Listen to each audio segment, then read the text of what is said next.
नमस्कार, मैं डॉक्टर राकेश कुमार शर्मा, सहायक आचार्य। आज हम बीए द्वितीय वर्ष अर्थशास्त्र का जो फर्स्ट पेपर है, व्यष्टि आर्थिक सिद्धांत, माइक्रो इकोनॉमिक थ्योरी, इसका चैप्टर 6 इंडिफरेंस का तटस्थता वक्र के बारे में अध्ययन करेंगे।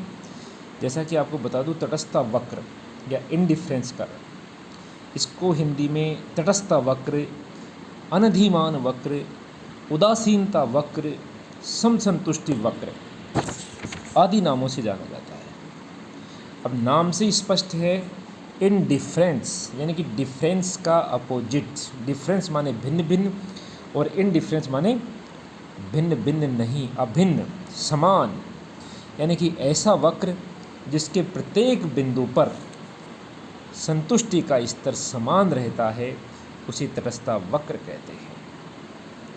इन तटस्थता वक्रों की जो खोज है, इनका उपयोग सर्वप्रथम एजवर्थ ने 1881 में किया था। उसके पश्चात कुछ संशोधनों के बाद इटली के अर्थशास्त्री पेरेटो ने एजवर्थ की विधि को अपनाया और उसके बाद इसको 1934 में हिक्स और एलन ने तटस्थता वक्रों को बहुत अधिक लोकप्रिय बनाया। अब तटस्थता वक्र होते क्या हैं? ऐसा वक्र जिसके प्रत्येक बिंदु पर संतुष्टि का स्तर समान रहता है, जो उपभोक्ता को एक समान संतुष्टि प्रदान करता है। यानी कि ऐसा वक्र जिसके किसी भी बिंदु पर यदि संतुष्टि प्राप्त की जाए तो उपभोक्ता एक समान संतुष्टि में रहता है, उसे तटस्थता वक्र कहते हैं। तटस्थता वक्र का मानचित्र हमें स्क्रीन पे साफ दिखाई दे रहा है। इसमें विभिन्न बिंदु हैं, A B C D E F. यानी कि इन बिंदुओं पे हम देखें तो दो वस्तुएं, वस्तु x और वस्तु y, तो जो दोनों वस्तुएं हैं उनकी उपभोक्ता बाएं से दाएं नीचे की तरफ यदि x वस्तु की मात्रा को बढ़ा रहा है तो y वस्तु की मात्रा घट रही है, और यदि y वस्तु की मात्रा को बढ़ाता है तो x वस्तु की मात्रा घटती है। यानी कि एक वस्तु की मात्रा बढ़ाने पर दूसरी वस्तु की मात्रा कम होती है और दूसरी वस्तु की मात्रा बढ़ाने पर पहली वस्तु की मात्रा कम होती है। यानी कि जिससे कि उसके प्रत्येक बिंदु पर संतुष्टि का स्तर समान बना रहता है। उपभोक्ता तटस्थता मानचित्र में अपने ऊपर के तटस्थता वक्र पर जाने का प्रयास करता है। जैसा कि हम डायग्राम में देख रहे हैं कि उपभोक्ता के लिए वक्र V पर, V का जो M बिंदु है जो कि 5th तटस्थता वक्र पर है, वो 4th तटस्थता वक्र के G बिंदु से ऊपर की ओर है। यानी कि ऊपर के बिंदु पर तटस्थता वक्र को अधिक संतोष प्राप्त होता है, क्योंकि उपभोग को ऊपर की तरफ जाने पर दोनों वस्तुओं के उपभोग की मात्राएं बढ़ती हैं। इसलिए दोनों वस्तुओं की मात्राएं जब बढ़ती हैं तो उपभोक्ता को संतुष्टि का स्तर बढ़ता है। जैसा कि हम टेबल में देखें कि उपभोक्ता x वस्तु की मात्रा ले रहा है, 1 2 3 4 5 6, एक एक इकाई बढ़ा रहा है, तो y वस्तु की जो उपभोग की मात्रा है वो लगातार घटती जा रही है। a संयोग पर x की 1 इकाई के साथ y की 60 इकाइयाँ हैं। b पर 2 के जैसे ही x की एक मात्रा बढ़ाता है तो y की जो मात्रा है, उपभोग की इकाइयाँ हैं, वो घट करके 6 इकाई घट करके 54 हो जाती हैं। यानी कि 1 इकाई बढ़ाने के लिए x की 1 इकाई अतिरिक्त प्राप्त करने के लिए y की 6 इकाइयों का त्याग करना पड़ता है। इसी प्रकार b से c पर आते हैं अपन, तो 1 अतिरिक्त इकाई प्राप्त होती है, 2 से बढ़ करके 3 हो जाती है। लेकिन y की जो इकाइयाँ हैं वो 54 से घट करके 49, यानी कि 5 अंकों की कमी हो जाती है।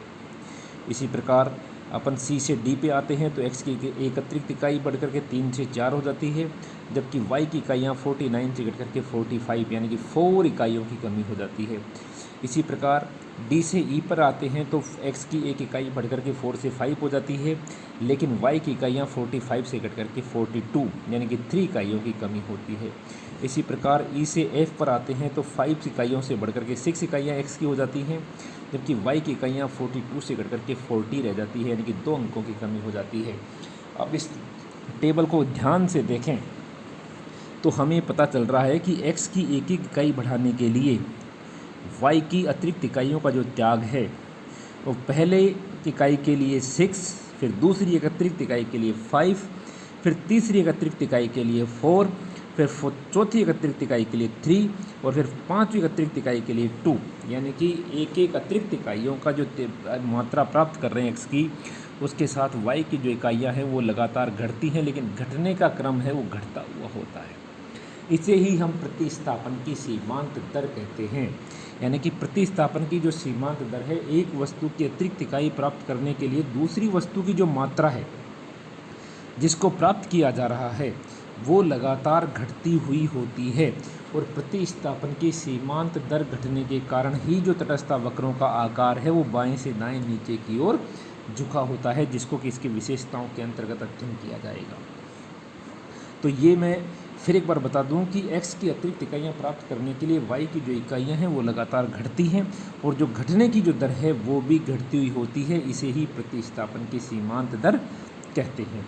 अब हम तटस्थ वक्रों की विशेषताओं की बात करें तो तटस्थ वक्र की पहली विशेषता है कि तटस्थ वक्र बाएं से दाएं नीचे की ओर झुके होते हैं। इसका मूल कारण ये है कि उपभोक्ता जब भी एक वस्तु की अतिरिक्त इकाइयों को प्राप्त करता है तो उसे दूसरी वस्तु की अतिरिक्त इकाइयों का त्याग करना पड़ता है। ऐसी स्थिति में अगला जो बिंदु है वो पहले वाले बिंदु की तुलना में दाहिनी ओर नीचे की तरफ आता है। यही कारण है कि तटस्थ वक्र मूल बिंदु की बाएं से दाएं नीचे की ओर झुके होते हैं। तटस्थ वक्र क्षैतिज भी नहीं हो सकते, क्योंकि क्षैतिज होने से x की अतिरिक्त इकाइयाँ प्राप्त होती हैं, लेकिन y की जो इकाई है वो स्थिर बनी रहती है। इसी प्रकार तटस्थ वक्र लंबवत भी नहीं हो सकते, क्योंकि y की इकाइयाँ बढ़ती हैं परंतु x की इकाइयाँ स्थिर बनी रहती हैं। इसी तरह तटस्थ वक्र ऊपर की ओर भी नहीं जा सकते। इसका कारण यह है कि दोनों वस्तुओं की अतिरिक्त इकाइयाँ अतिरिक्त प्राप्त होती हैं, जबकि तटस्थ वक्र का जो मूल नियम वो ये कहता है कि तटस्थ वक्र के प्रत्येक बिंदु पर संतुष्टि का स्तर समान रहता है। इसीलिए तटस्थ वक्र बाएं से दाएं नीचे की ओर झुकी होती हैं।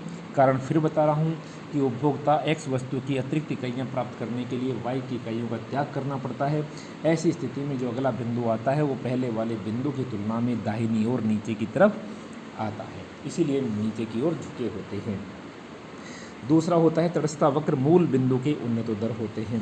अभी थोड़ी देर पहले मैं बता रहा था कि तटस्थ वक्र मूल बिंदु की ओर उन्नतोदर होते हैं। इसका मूल कारण है प्रतिस्थापन की सीमांत दर घटती हुई होती है, यानी कि एक वस्तु की अतिरिक्त इकाइयाँ प्राप्त करने के लिए जो दूसरी वस्तु की जो त्यागी गई मात्रा है वो लगातार घटती हुई होती है। जैसा कि इसमें देख रहे हैं कि एक की अतिरिक्त इकाई प्राप्त करने के लिए दूसरी वस्तु की जो त्यागी गई मात्रा है वो लगातार पहले 6, फिर 5, फिर 4, फिर 3 और फिर 2 लगातार घटती हुई होती है। यही कारण है कि तटस्थ वक्र मूल बिंदु के उन्नतोदर होते हैं। प्रतिस्थापन की सीमांत दर क्या होती है इसके बारे में भी हम आगे बात करेंगे। फिलहाल प्रतिस्थापन की सीमांत दर की परिभाषा एक बार फिर बोल दूं। प्रतिस्थापन की सीमांत दर एक वस्तु की अतिरिक्त इकाई प्राप्त करने के लिए दूसरी वस्तु की त्यागी गई मात्रा प्रतिस्थापन की सीमांत दर कहलाती है। तीसरा है तटस्थ वक्र कभी भी एक दूसरे को नहीं काटते। तटस्थ वक्र की तीसरी विशेषता ये है कि दो तटस्थ वक्र कभी भी एक दूसरे को नहीं काटेंगे। इसका कारण ये है कि दो तटस्थ वक्र जब भी एक दूसरे को काटते हैं तो उनमें संतुष्टि का स्तर अलग अलग हो जाता है। इसलिए तटस्थ वक्र कभी भी एक दूसरे को नहीं काटते, एक दूसरे के समीप रह सकते हैं, स्पर्श रह सकते हैं, लेकिन उनके न तो दोनों किनारे कभी भी x और y एक्स को छुएंगे और न ही दो तटस्थ वक्र एक दूसरे को कभी काटेंगे। और चौथी जो विशेषता है वो मैं अभी आपको बता रहा था कि ऊंचा तटस्थ वक्र अधिक संतुष्टि प्रदान करता है, क्योंकि हमेशा जो उपभोक्ता की जो स्थिति होती है वो ऊंचे तटस्थ वक्र पर जाने की होती है, जिससे दोनों वस्तुओं की अधिक इकाइयाँ उपभोग की जा सकें। और जब दोनों वस्तुओं की अतिरिक्त इकाइयों का उपभोग किया जाता है तो तटस्थ वक्र जो होता है वो ऊंची तटस्थ वक्र पर अधिक ऊंचे तटस्थ वक्र पर चला जाता है, जहां पर उसको अधिकतम संतुष्टि प्राप्त होती है। इस प्रकार तटस्थ वक्र की चार विशेषताएं हैं। तटस्थ वक्र बाएं से दाएं नीचे की ओर झुके होते हैं, तटस्थ वक्र मूल बिंदु के उन्नतोदर होते हैं, दो तटस्थ वक्र कभी भी एक दूसरे को नहीं काटते हैं, और नंबर चौथी बात है ऊंचा तटस्थ वक्र अधिक संतुष्टि प्रदान करता है। उसके बाद जब दो वस्तुओं की बात कर रहे हैं तो अपन ये जानें कि दो वस्तुएं कौन कौन सी हो सकती हैं। दो वस्तुएं प्रतिस्थापन वस्तुएं भी हो सकती हैं और दो वस्तुएं पूरक वस्तुएं भी हो सकती हैं। प्रतिस्थापन वस्तुएं वो वस्तुएं होती हैं जिसमें एक वस्तु का स्थान दूसरी वस्तु ले ले, यानी कि चाय की जगह कॉफ़ी। चाय और कॉफ़ी एक दूसरे की प्रतिस्थापन है, सब्स्टिट्यूट गुड्स हैं। एक वस्तु का एक स्थान पर दूसरी वस्तु को काम में लिया जाए। और जब दो पूरक वस्तुएं वो वस्तु होती हैं जिसमें एक वस्तु के बिना दूसरी वस्तु अधूरी रहती है, पूरक हैं दोनों एक जैसे पेन और स्याही, पेट्रोल और कार।